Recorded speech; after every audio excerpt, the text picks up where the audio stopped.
Have you ever noticed how uncomfortable people get when you stop playing the game? Not the big games, not career ambitions or romantic pursuits. I'm talking about the small, invisible games we play every single day. The performance of caring about things you don't care about.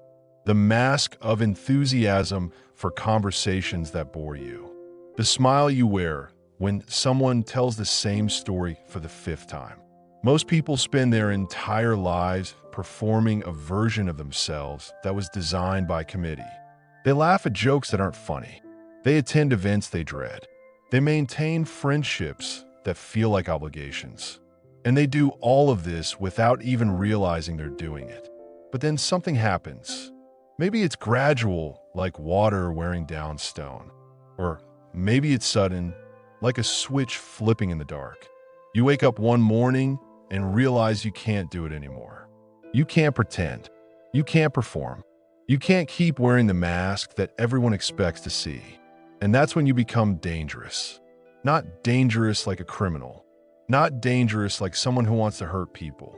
Dangerous like someone who's holding up a mirror that nobody asked for. Dangerous like someone who reminds others of all the pretending they're still doing. The German theologian Dietrich Bonhoeffer wrote something that haunts me.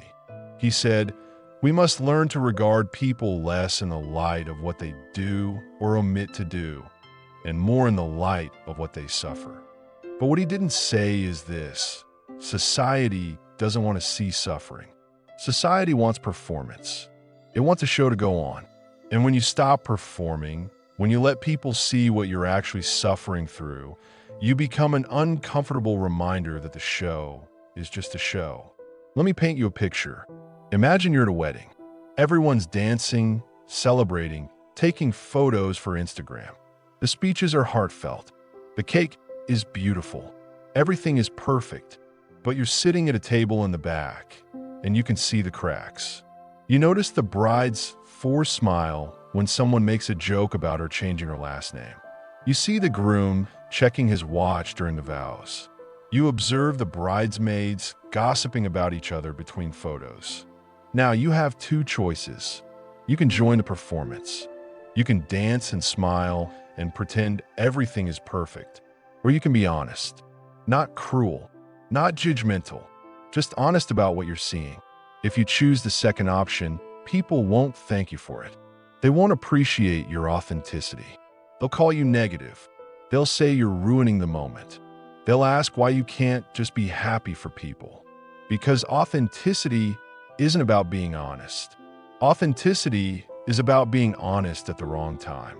And in a world built on performance, honesty is always the wrong time. The ancient Greeks had a word for this.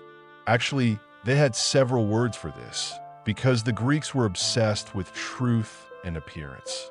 Plato wrote about the difference between the world of forms and the world of shadows.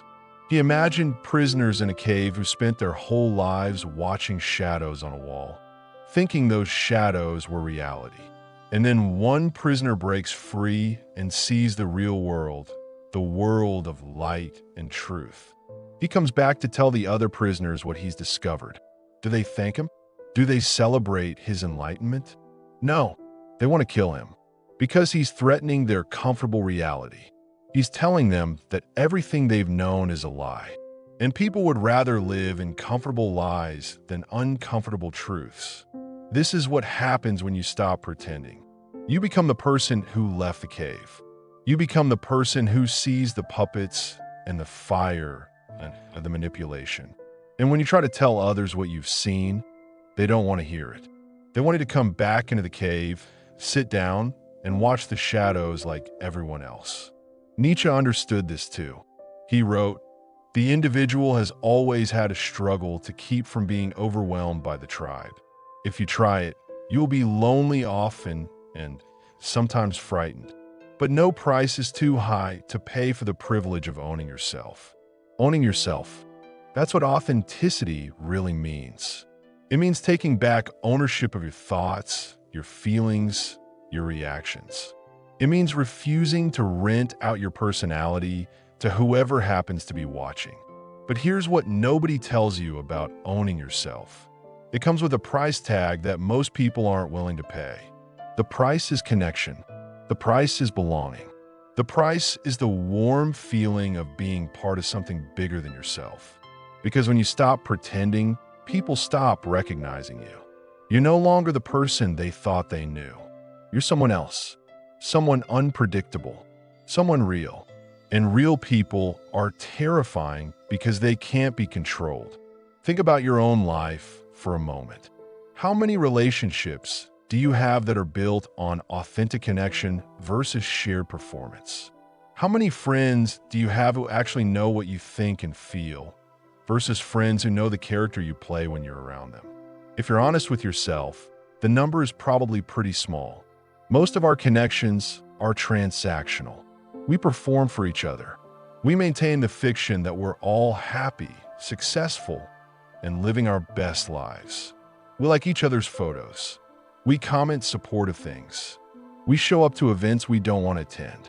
We do all of this because the alternative, genuine honesty, feels too dangerous. And it is dangerous because genuine honesty means admitting things that society doesn't want to hear. It means saying, actually, I don't care about your promotion. It means saying, I don't find your children as fascinating as you do. It means saying, I don't think you're living the life you actually want. These truths don't make you a bad person. They make you an honest person. But in a world that runs on pleasant fiction, honest people are the enemy. The Italian philosopher Machiavelli wrote about this from a different angle. He said that a prince, a leader, must learn to be both the lion and the fox. The lion represents strength and directness. The fox represents cunning and deception. And according to Machiavelli, you need both to survive in the world. You need to know when to be honest and when to play the game. But what Machiavelli didn't account for is this. What happens when you're tired of being the fox? What happens when the game becomes too exhausting to play? What happens when you realize that all the cunning and deception aren't getting you any closer to what you actually want? That's when you make a choice. You can keep playing the game, exhausted and hollow, or you can stop. You can put down the mask. You can stop being the fox and just be yourself, whatever that means. And that's when people turn on you. Not because you've done anything wrong, not because you've hurt anyone, but because your authenticity reminds them of their own inauthenticity. Your freedom reminds them of their prison. Your courage makes their cowardice visible. I want to tell you about something that happened to me years ago. I had a friend, someone I'd known since childhood. We grew up together. We shared everything, or at least I thought we did. Then one day, after years of performing this friendship, I got tired. I got tired of pretending to care about things I didn't care about. I got tired of listening to the same complaints about the same problems that never got solved. I got tired of being a supporting character in someone else's drama. So I stopped. I stopped performing. I started being honest about what I thought and felt. Not cruel, not mean, just honest. I'd say things like, I don't think that's a good idea, or have you considered that you might be wrong about this? Simple, honest observations. The friendship ended within weeks. Not because of some big fight, not because of betrayal or drama. It ended because I stopped being the version of myself that this person had grown comfortable with. I stopped playing my role, and without my performance, the friendship had no foundation. That loss hurt. It still hurts. But it also taught me something crucial. Most relationships aren't built to survive authenticity. They're built to survive performance. And when one person stops performing, the whole structure collapses. Marcus Aurelius, the Roman emperor and Stoic philosopher, wrote in his personal journal, "Everything we hear is an opinion, not a fact. Everything we see is a perspective, not the truth." He understood that we all live in our own constructed realities. We all have our own versions of truth. And when those versions conflict, when someone's authenticity clashes with someone else's constructed reality, conflict is inevitable. But here's the beautiful, terrible truth that Marcus Aurelius also understood. You can't control how others react to your authenticity. You can only control whether you choose to be authentic. And that choice, that simple decision to stop pretending, is one of the most powerful things a human being can do. Because when you stop pretending, you stop being controllable. You stop fitting into the boxes that society tries to put you in. You stop playing the roles that others have written for you. You become an independent agent in your own life. And independent agents are terrifying to systems built on dependence. Think about our economic system for a moment. It runs on dissatisfaction. It needs you to feel incomplete. It needs you to believe that happiness is just one more purchase away. It needs you to perform success, to show others that you're winning the game, so they'll want to win too. But what happens when someone opts out? What happens when someone says, actually, I don't need a bigger house. I don't need a new car. I don't need to post photos of my vacation. I'm content with what I have. That person becomes invisible to the market. They become useless to an economy built on manufactured desire. The same is true for social systems. Every social group has unspoken rules, ways you're supposed to act, things you're supposed to care about, opinions you're supposed to have. And when you follow those rules, you're rewarded with belonging. You're part of the tribe. You're safe. But when you break those rules, when your authenticity conflicts with the group's expectations, you're punished. Sometimes the punishment is subtle, being left out of conversations, not getting invited to events. Sometimes it's overt, being criticized, mocked, or excluded entirely. The punishment isn't about what you did wrong. It's about the threat you represent. Because if you can break the rules and survive, if you could be authentic and still be okay, then maybe everyone else could too. And that possibility, that idea that the rules are optional, threatens the entire social structure. This is why authentic people often end up alone. Not because they choose solitude, but because authenticity is a filtering mechanism. It filters out all the relationships built on performance and leaves only the ones built on genuine connection. And unfortunately, for most of us, that leaves very few relationships remaining. The existentialist philosopher Jean-Paul Sartre wrote about this concept of bad faith. He described it as lying to yourself, pretending you don't have choices when you actually do. Most people live in bad faith. They pretend they have to go to jobs they hate. They pretend they have to maintain relationships that drain them. They pretend they have to be someone they're not. Because the alternative, accepting full responsibility for their choices, is too heavy to bear. But when you stop pretending, you're confronting everyone else's bad faith. You're showing them that choices exist, that you can say no, that you can be different. And that confrontation makes people deeply uncomfortable. I'm not saying authenticity is easy. I'm not romanticizing it. Authenticity is lonely. It's difficult. It means losing people you thought you'd have forever. It means being misunderstood. It means watching others live lives you used to live and feeling both relief and grief. But here's what I've learned. Pretending is lonelier. Being surrounded by people who don't know the real you is lonelier than being alone. Performing for an audience that doesn't appreciate the performance is more exhausting than not performing at all. When you stop pretending, you lose the relationships built on fiction, but you gain something more valuable, the possibility of real connection.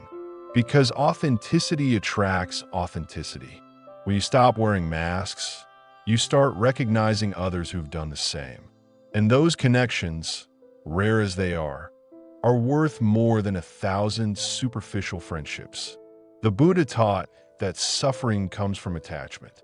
We suffer when we cling to things that are impermanent. But I think there's another source of suffering he didn't mention. Suffering comes from performance. We suffer when we cling to versions of ourselves that aren't real. We suffer when we attach to roles we never chose. Stopping the performance, Embracing authenticity is a form of non-attachment. It's letting go of who you thought you should be and accepting who you actually are. And like all forms of non-attachment, it brings both loss and liberation. The loss is real. You'll lose friends who can't handle your honesty. You'll lose opportunities that require you to play certain roles. You'll lose the comfort of fitting in, of being normal, of being like everyone else. But the liberation is real too. You'll be free from the exhaustion of constant performance. You'll be free from the anxiety of being discovered. You'll be free from the prison of other people's expectations. And here's the paradox. When you stop trying to be what everyone wants you to be, you often become more interesting than you ever were before. Because authenticity is magnetic. People are drawn to it, even when it makes them uncomfortable. Because on some level, everyone wants permission to stop pretending. Everyone wants to see that it's possible to be real and survive. When you embrace authenticity, you become that permission. You become living proof that the masks are optional. And that's why you become everyone's enemy. Because you're offering them a choice they don't want to make. You're showing them a mirror they don't want to look into. You're reminding them of all the ways they've compromised themselves. But you're also offering them hope. Hope that maybe, just maybe, they could do it too. They could stop pretending. They could own themselves. They could pay the price and receive the reward. So here's my question for you, the one I want you to sit with long after this video ends. What are you pretending about right now? What mask are you wearing that nobody asked you to wear? What performance are you giving that nobody's even watching anymore? And more importantly, what would happen if you stopped? Would the world end? Would everyone leave? Or would something else happen? Would you discover that most of the fear was in your head? That people were more accepting than you thought? That the prison was always unlocked and you just never tried the door? I can't answer these questions for you. Nobody can, because authenticity isn't a formula. It's not a 5-step process. It's a daily choice to be honest about who you are and what you want, even when that honesty costs you something. The man who stopped pretending didn't become everyone's enemy because he wanted to. He became everyone's enemy because he chose himself. He chose truth over comfort. He chose authenticity over belonging. And in making that choice, he revealed that everyone else could make that choice too. That's the real threat. Not that he's different, but that he's proof that different is possible. And once you know something is possible, you can't unknow it. You can't go back to sleep. You can't return to the cave and find comfort in the shadows. The only way forward is through the discomfort, through the loss, through the fear of being yourself in a world that profits from you being anyone else. Bonhoeffer, the same theologian I mentioned earlier, was executed by the Nazis for his resistance. In his final letters, he wrote about the cost of truth and the price of standing alone. He knew he was going to die. He knew his honesty would cost him everything. But he chose it anyway, because some things matter more than survival. Some truths matter more than comfort. You're probably not facing execution for your authenticity, but you're facing something. Judgment, rejection, loneliness. The question is being yourself worth that cost? I think it is. I think it's the only thing worth that cost. Because at the end of your life, you won't remember all the times you fit in. You won't treasure the moments you played it safe. You'll remember the times you were brave enough to be real. You'll treasure the moments when you chose yourself, even when it was hard. The man who stopped pretending became everyone's enemy, but he also became his own friend. And in a world full of strangers wearing familiar faces, being your own friend might be the most radical act of all.